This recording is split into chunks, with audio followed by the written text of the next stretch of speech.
운동을 노인들이 할 때 가장 중요한 것은 두 가지를 지켜주라. 그리고 마지막으로는 턱걸이를 해라. 나는 하루에 그걸 100개를 해요. 그냥 매달리세요 이렇게. 그러면 온갖 허리, 척추 병이 다 없어져요. 약하게 하면서 자세는 배워나가면 스스로 터득하게 돼요. 꼭 체육관에 가서 PT한테 돈 주고 배워야 되는 건 아니에요. 건강하마 구독자 여러분 안녕하세요. 저는 대기업 회장을 하다가 몸짱 할아버지로 변신을 한 81세의 의학박사, 체육학 박사 이승국입니다. 제가 쓴 책은요, 나는 일원의 운동을 시작했다. 몸짱 할아버지의 청춘 운동법이라는 책을 쓰는데 잘 봐서 이용해 주시면 고맙겠습니다. 우리가 이제 노년에 운동을 하라 그러면은, 야, 운동 하다 보면은 다친다 그러더라. 또 이 나이에 무슨 운동인가? 뭐 이렇게 해서 운동 포기자들이 많이 있어요. 젊을 때는 몸이 면역력도 있고 항상성이 있어가지고 운동을 별로 안 해도 몸이 다 알아서 해줍니다. 근데 나이가 들면은 그런 기능들이 떨어지기 때문에 그야말로 운동을 하지 않으면은 근육이 줄어들고 심폐기능이 저하돼서 많은 노화병이 오게 돼 있기 때문에 꼭 해야 되는데, 또 이제 하나 문제는 노인들이 체육관에 가서 운동하기가 어려운 이유가, 물론 경제적인 이유도 있고 체육관에 가면은 젊은 사람들이 많이 오기 때문에 경쟁심이 생겨가지고 무리한 운동을 하게 돼요. 그래서 다치는 경우가 많아요. 그래서 운동하러 체육관 갔다가 도로 다쳐가지고 영원히 체육관을 갈 수 없는 이런 상황이 올 수가 있어요. 그래서 제가 몸짱 할아버지의 청춘운동법에 쓴 책은 주로 집에서 어떻게 운동을 하느냐, 아니면은 동네 공원에 가서 운동을 할 수 있느냐, 이걸 썼습니다. 운동을 노인들이 할 때 가장 중요한 것은 두 가지를 지켜주라. 하나는 운동을 강도를 아주 약하게 해서 천천히 해라. 이게 점진성의 원리라 그래서 여러분 한번 해보면 느꼈을 거예요. 처음부터 무거운 거 들으면 힘이 들지만은 조금씩 들어가면 좋아요. 그래서 아령을 처음에 1kg 좀 들어보고 또 괜찮으면 2kg, 3kg 이렇게 자기 몸에 맞게끔 해야 되고, 그 다음에 그렇다고 해서 운동을 너무 약하게만 하면 안 되잖아요. 그래서 어느 정도 강도를 올려야 되는데, 그 강도를 올리는 데 있어서 우리가 안전 한계와 유효 한계라는 게 있어요. 운동을 하는 데는 뭐냐면은 안전 한계를 넘어가면 무리한 운동이 되기 때문에, 또 너무 약하게 하면 효과가 없어요. 그게 유효 한계예요.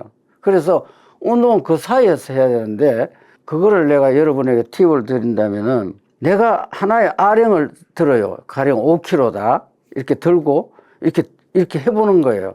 해서 10번을 할 수 있다. 어떤 무게를 잡고 10번을 하면은 그게 내 운동 강도의 80%를 한다. 이렇게 생각하면 돼요. 그래서 10번을 하는 무게를 자기가 책정을 해라 이거예요. 그 무게가 80%다. 내가 그러면 고강도 운동이 되는 거예요.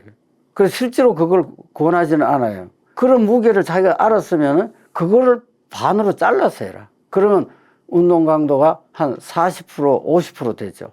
그 정도 강도로 해라. 그리고 내가 5kg를 가지고 10번을 했으면은 실제 할 때는 한 3kg짜리로 해라 이런 얘기죠. 또 3kg를 하지 말고 처음에는 점진적으로 1kg, 2kg, 3kg를 올려라.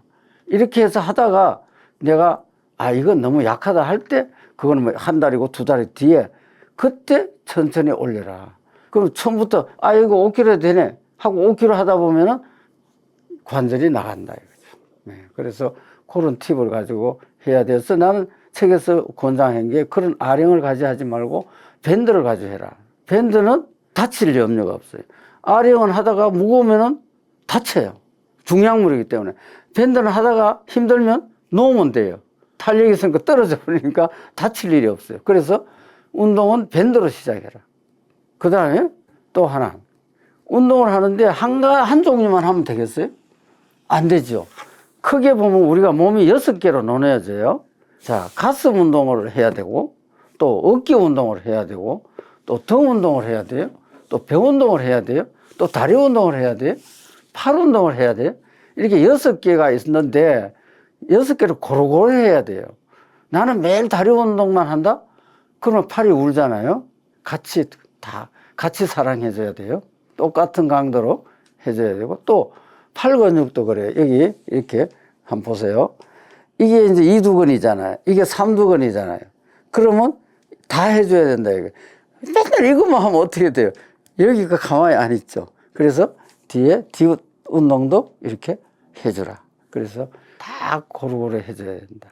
그리고 마지막으로는 추천하는 거는 턱걸이를 해라. 마트에 가면요, 턱걸이 하는 걸 팔아요. 기둥에 이렇게 세우는 거 한 10,000원 주면 사요. 이런 걸 사서 기둥에 해놓고, 나 집에 가면 이렇게 기둥에 해놓고 왔다 갔다 하면서 거실에 하나 해놓고 가면서 매달리고 오면서 매달리고 이렇게 하는 거예요. 나는 하루에 그걸 100개를 해요. 그러니까 여러분들은 100개를 하라는 게 아니라, 턱걸이를 하라는 게 아니라 매달리기를 하라는 거예요. 그냥 매달리세요, 이렇게. 그러면 온갖 허리, 척추 병이 다 없어져요. 그러니까 아이고 허리야 그러지 말고, 거기 매달렸다가 조금 힘이 생기면은 발을 들어요. 처음에는 발 들지 말고 그냥 이렇게 매달렸다가 좀 힘이 생기면 발을 들고, 그래도 괜찮으면 살짝 올려보는 거예요. 그리고 한 번은 괜찮네. 그 다음날 한 2번 올리는 거예요. 그러다 보면 저는 한 번에 30개 합니다. 지금 이렇게 되는 거예요. 근데 물론 자세가 중요하죠. 중요한데 그거는 내가 또 이야기하면 헬스클럽에다가 욕을 얻어먹을 일인데, 사실 하는 게 중요해요. 물론 자세도 중요하죠. 근데 자세 따지다가 아무것도 못 하게 돼요. 하면서 자세는 하다 보면은 자기가 스스로 알게 돼 있어요. 그래서 처음에 약하게 하라는 거예요. 약하게 하면서 자세도 교정해 가면서 천천히 되는 거예요. 처음부터 강하게 하려니까 자세가 잘못돼서 다치죠. 그래서 약하게 하면서 자세는 배워나가면 스스로 터득하게 돼요. 그리고 지금은 동영상이 워낙 많으니까 꼭 체육관에 가서 PT한테 돈 주고 배워야 되는 건 아니에요. 물론 배우면 좋죠.